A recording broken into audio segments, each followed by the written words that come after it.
Realme কিন্তু তাদের C সিরিজের একটি স্মার্টফোন বর্তমান বাংলাদেশ মার্কেটে অফিসিয়ালি লঞ্চ করে দিয়েছে এবং ফোনটি হচ্ছে Realme C67। সো ফোনটি কিন্তু অনেকদিন আগে বাংলাদেশ মার্কেটে অফিসিয়ালি লঞ্চ হয়েছে এবং এটির প্রাইস রাখা হয়েছে 22,990 টাকা এবং ভেরিয়েন্ট হচ্ছে 8128GB। অ্যান্ড এই ফোনটি কিন্তু বর্তমান বাংলাদেশ মার্কেটে মোটামুটি একটি ভ্যালু ফর মানি সেগমেন্টে কিন্তু পড়ে। আবার কিছু কিছু ক্ষেত্রে আপনারা এই স্টেটমেন্টটাকে ডিসএগ্রিও করতে পারেন। তো তারই কিছু কিছু কারণ অর্থাৎ ফোনটির ভালো দিক সম্পর্কে এবং খারাপ দিক সম্পর্কে আজকে বিস্তারিত একটি আলোচনা করা হবে এবং আজকে একটি ইনডেপথ রিভিউ থাকবে এই Realme C67 ফোনটি নিয়ে, যাতে আপনারা বুঝতে পারেন যে এই ফোনটি আপনাদের জন্য কি আসলে কেনা উচিত হবে নাকি অন্য চয়েসও থাকতে পারে। So let's get started.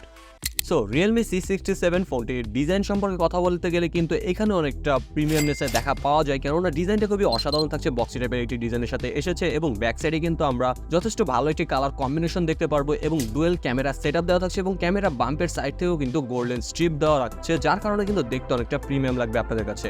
এছাড়া এই ফোনটি কিন্তু বাংলাদেশ মার্কেটে বর্তমানে দুটি কালার ভেরিয়েন্টে পাওয়া যাচ্ছে। তো একটি হচ্ছে গ্রিন কালারের মধ্যে আর একটি হচ্ছে ব্ল্যাক কালারের। সো গ্রিন কালারেরটা কিন্তু আপনারা বিভিন্ন কালার ভেরিয়েন্ট দেখতে পারবেন, অর্থাৎ ডিরেক্ট সানলাইটে গেলে কিন্তু কিছুটা গ্লসিনেসের দেখা পাওয়া যায়। কিন্তু ফোনটির বিল্ড কোয়ালিটি নিয়ে যদি কথা বলা হয় তাহলে কিন্তু ফোনটির ব্যাক সাইডটি প্লাস্টিক মেড থাকছে, এছাড়া এর ফ্রেমগুলো কিন্তু প্লাস্টিক মেড থাকছে।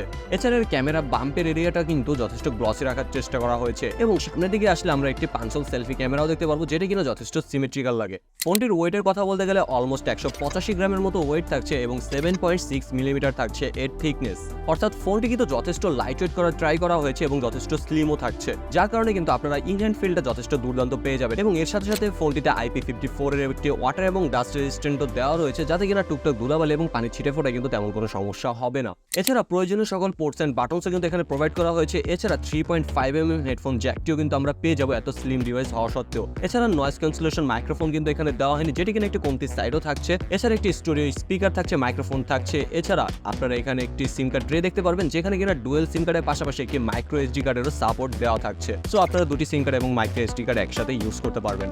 সো ফোনটির বিল্ড কোয়ালিটি নিয়ে কিন্তু তেমন কোনো হতাশা থাকবে না আপনাদের। ফোনটির ডিসপ্লের দিক থেকে কিছুটা হতাশা দেখা পাওয়া যায়, কেননা 20 থেকে 22,000 টাকা প্রাইস পয়েন্টের এই ফোনটিতে কিন্তু 6.72 ইঞ্চিসের একটি IPS LCD প্যানেলের ডিসপ্লে ইউজ করা হয়েছে, যা কিনা 1080x2400 পিক্সেলের থাকছে এবং এখানে 90 হার্জের রিফ্রেশ রেটের পাশাপাশি 950 নিটসের পিক ব্রাইটনেসের সাপোর্ট দেওয়া থাকছে এবং 392 থাকছে এর PPI ডেন্সিটি। তো এই প্রাইস পয়েন্টে কিন্তু আমরা অনেক অ্যামোলেড ডিসপ্লে পেয়ে যাই, যাতে কিনা 120 হার্জের রিফ্রেশ রেট পর্যন্ত সাপোর্টেড থাকে, বাট এখানে কিন্তু সেদিক থেকে অনেকাংশে কমতি থাকছে। এর মানে যে ডিসপ্লের কোয়ালিটি খারাপ থাকছে এমনও না, ডিসপ্লেটি থেকে যথেষ্ট ভালো কালার রিপ্রোডাকশন দেখা যায়। এছাড়া ডাইনামিক রেঞ্জটাও কিন্তু যথেষ্ট ভালো মতো রাখতে পারে, যথেষ্ট ভালো শার্প কন্টেন্ট কিন্তু আপনাদের প্রোভাইড করতে পারবে, অর্থাৎ মিডিয়া কনজাম্পশন যারা করে থাকেন তাদের জন্য কিন্তু বড় একটি ডিসপ্লেতে ভালো মতোই কিন্তু আপনারা মিডিয়াগুলো কনজিউম করতে পারবেন। বাট কমতি তো একটা রয়ে গিয়েছে যে এখানে জাস্ট HD প্লাসের একটি ডিসপ্লে দেওয়া হয়েছে, তো এদিক থেকে কিছুটা খেয়াল রাখলে বেটার একটি ডিসপ্লে হতো আপনাদের জন্য ভালো মাল্টিটাস্কিং করার জন্য। এছাড়া 90 হার্জের রিফ্রেশ রেটটা ভালো মতো পুশ করতে পারলেও কিন্তু এখানে আমরা 120 হার্জের রিফ্রেশ রেটটা মিস করছি। সো স্মুথনেসের দেখা কিন্তু আপনারা ভালো মতোই পেয়ে যাবেন। এছাড়া একটি ভালো পিক ব্রাইটনেসের সাপোর্টও দেওয়া থাকছে, ডিরেক্ট সানলাইটও কিন্তু তেমন করে ইস্যু দেখা যায় না, তেমন করে স্ট্রাগলও করে না। 950 নিটস কিন্তু ভালো মতোই ব্যাকআপ দিতে পারছিল। ফোনটির স্পেসিফিকেশন নিয়ে কথা বলতে গেলে এখানে কিন্তু একটি কোয়ালকম স্ন্যাপড্রাগন 685, যেটি কিনা 6 ন্যানোমিটার আর্কিটেকচারে বিল্ড করা একটি অক্টাকোর প্রসেসর এবং যার জিপিইউ হিসেবে থাকছে Adreno 610। তো এই চিপসেটটা কিন্তু একটি সেমি মিড রেঞ্জ বাজেট থেকে শুরু করে মিড রেঞ্জ বাজেটের ক্যাটাগরিতেই পড়ে এবং এখানে অপারেটিং সিস্টেম হিসেবে থাকছে Android 14 এবং Realme UI 4.0। সো এর ইউআইটি কিন্তু যথেষ্ট অপটিমাইজ থাকছে এবং যথেষ্ট ইউজার ফ্রেন্ডলিও হবে আপনাদের কাছে, তেমন কোনো ব্রোটারে দেখা পাওয়া যায় না, বাট কিছু আনওয়ান্টেড অ্যাপস কিন্তু দেখা যায় যেগুলো আপনারা ইনস্টল করে নিতে পারবেন। অ্যান্ড এই চিপসেটটি যদি আমরা কথা বলি এই 20 থেকে 22,000 টাকা প্রাইস পয়েন্টে কিন্তু এইটুকু কিছুটা কমতে সাইড হয়ে যায়, কারণ এর জিপিইউ সেক্টরটা কিন্তু যথেষ্ট পুরনো, যার কারণে কিন্তু ভালো একটি পারফরমেন্স কিন্তু এটি প্রোভাইড করতে পারে না, যেটি কিনা আমরা Redmi Note 13 4G ফোনটির ইন ডিটেলস রিভিউতে বিস্তারিত আলোচনা করেছি। তো আপনারা সেই ভিডিওটি দেখে আসতে পারেন, কেননা সেম চিপসেট থাকছে এবং সেম প্রাইস রেঞ্জও থাকছে, তো সেটি দেখলেও আপনারা কিছুটা ক্লিয়ার হতে পারবেন। তো এই Qualcomm Snapdragon 685 এর মাধ্যমে কিন্তু আমরা আন্তত স্কোর পেয়েছি প্রায় 3,20,000 থেকে 50,000 এর মতো, যা কিনা মোটামুটি মিডিয়াম সেটিংসে আপনাদের গেম প্লেগুলো করতে সাহায্য করবে। PUBG ফ্রি ফায়ার গেমসগুলোকে কিন্তু আপনারা লোয়ার সেটিংসে খেলতে পারবেন, কিন্তু কিছু ক্ষেত্রে ল্যাগিংসের ইস্যু দেখা দিতে পারে, অর্থাৎ ফ্রেম ড্রপ কিছুটা করে, বাট তেমন কোনো হিট জেনারেট করে না, যেটি কিনা এই প্রসেসরটির একটি বিশেষত্ব বলা যায়। এছাড়া 2D গেমসগুলো কিন্তু আপনারা যথেষ্টভাবে ভালো মতো খেলতে পারবেন এবং যথেষ্ট টাইম পাসও করতে পারবেন এবং তেমন কোনো থ্রটলিং ইস্যু দেখা যায় না যেহেতু, তো গেমিং পারফরমেন্সটাকে একটু বেশি ইনহ্যান্স করে তুলতে পারে। সো এই ফোনটি কিন্তু আপনারা বাংলাদেশ মার্কেটে একটি ভেরিয়েন্টে অফিসিয়ালি পেয়ে যাবেন 8GB 128GB, যার র্যাম টাইপ হিসেবে থাকছে NVIDIA 4X এবং রম টাইপ হিসেবে থাকছে UFS 2.2। সো র্যাম ম্যানেজমেন্টের দিক থেকে কিন্তু যথেষ্ট ভালো একটি ব্যাক সাপোর্ট আপনাদের দিতে পারবে। ব্যাকগ্রাউন্ডে আপনারা অনেকগুলো অ্যাপস একসাথে রান করে রাখতে পারবেন, যেগুলো কিনা পরবর্তীতে আবার ভালো পারফরমেন্সের সাথে আবার ওপেন করা যাবে। অ্যান্ড ফোনটির ক্যামেরা সেকশনে যদি কথা বলি, এখানে কিন্তু একটা হাইলাইটেড পার্ট করা হয়েছে, কেননা ফোনটিতে 108 মেগাপিক্সেলের মেইন সেন্সর থাকছে, এছাড়া 2 মেগাপিক্সেলের একটি ডেপথ সেন্সরও প্রোভাইড করা হয়েছে।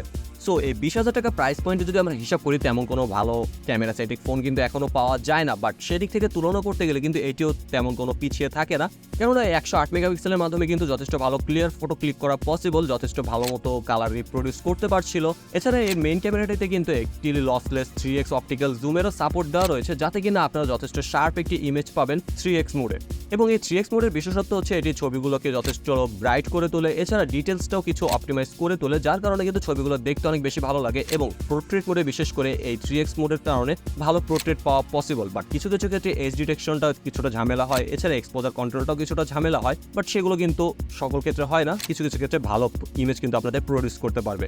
কিন্তু এখানে যেহেতু দুটি ক্যামেরা দেওয়া হয়েছে, সেখানে আরেকটি যদি আলট্রা ওয়াইড দেওয়া হতো তাহলে কিন্তু কিছুটা মানানসই হয়ে যেত, কারণ অনেকেই কিন্তু এই 20,000 টাকা প্রাইস পয়েন্টে আলট্রা ওয়াইডকে প্রায়োরিটি দিয়ে থাকে।